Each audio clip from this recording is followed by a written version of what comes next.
Bangalore, information technology capital of India. The huge growth of the service industry here has attracted an influx of clients from around the world. Multinational companies taking advantage of low wages, low running costs and state-of-the-art technology. Bangalore is booming, but outside the city, in the rest of the state of Karnataka, it's a different story. 60% of the population in India still make their living from agriculture. Land ownership is key to increasing farm incomes and empowering local people. But for 200 years, the responsibility for maintaining land ownership records has been under the control of a powerful minority of village accountants who exercised an effective monopoly on all land transactions. Any farmer wanting to use his land as collateral for a loan to maintain or expand his business first needed proof from the village accountant. The state government supported Rajiv Chawla, a civil servant who recognized the need for land record reform. He set up a project to put all the local records onto a central computer, potentially freeing every farmer in the state from the clutches of corruption. Many a times, whenever he required, he has to virtually bribe people. And in spite of getting bribe or giving bribe, there was no way he could ensure that he could get the land record when he wanted. Support from the Karnataka state government was crucial to the project. It's taken 6 years to set up.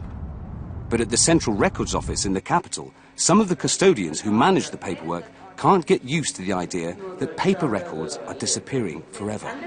Satya, Rajiv's deputy, is here to check the new system is working.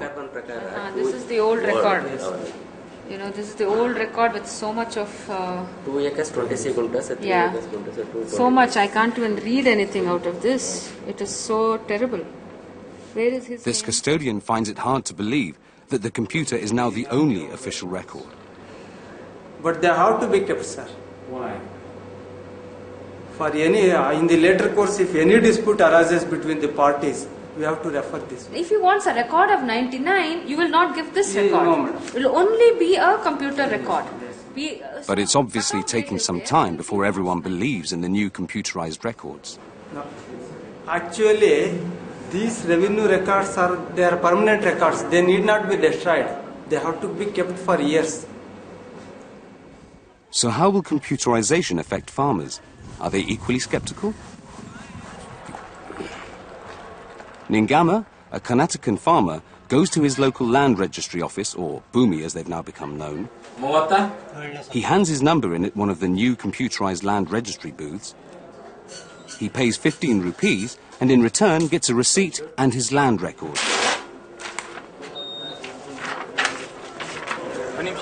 It'll mean he can take out a loan for his business. Bank Yake? Huh? Okay, he's giving it to the bank because he wants to take some loan. Loan he wants to buy buffalo, so he has to give it to the bank.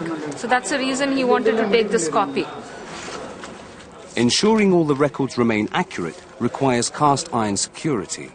Entering changes in land ownership can only happen if your thumbprint fits. The system here uses the latest biosensor technology to validate each and every operator's identity, so no one else can alter any of the millions of records. There was huge synergy at that point of time when I see back in computerizing 20 million records. For your information, every record has 50 fields. You see the land record, every record has 50 fields. So a total of 1 billion data fields were to be put on the machine and validated. Further out in the countryside, there is a Bhoomi scheme which is equally revolutionary. Farmer Patswami used to have a lot of trouble getting proof of ownership.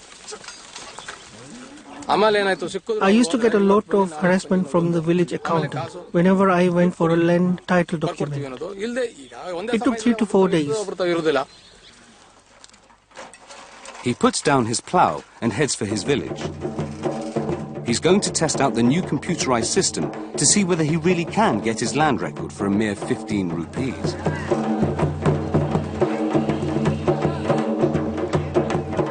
Down a side street is the Bhoomi kiosk where the land records are available. In the office, Patswami hands over his plot number. In seconds, the Bhoomi computer responds with a digital printout that's recognized as the land record for his plot. This village shop is linked via the internet to the main Bhoomi database by a radio. Cutting-edge technology has saved Patswami time and money in running his plot in the heart of the countryside.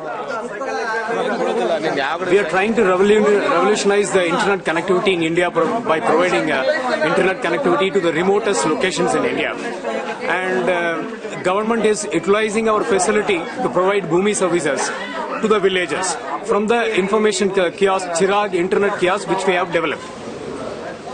10 million computerized records are now issued every year in Karnataka, so the system appears to be working. But does this mean every state in India can now eradicate land record corruption?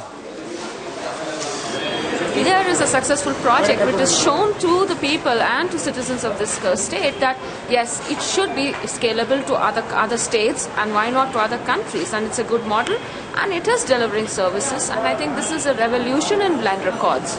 I started the process and motivated people to do this work and coordinated the whole work.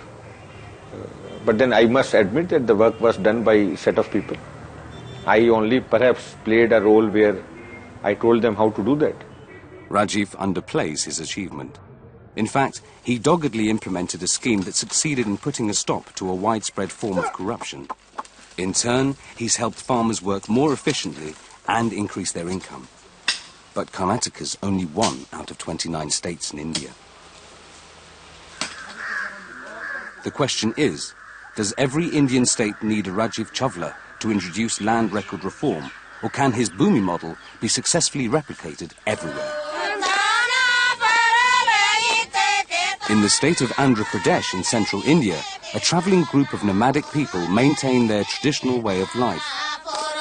Many rural communities in Andhra Pradesh survive on less than $1 a day, the official UN poverty line.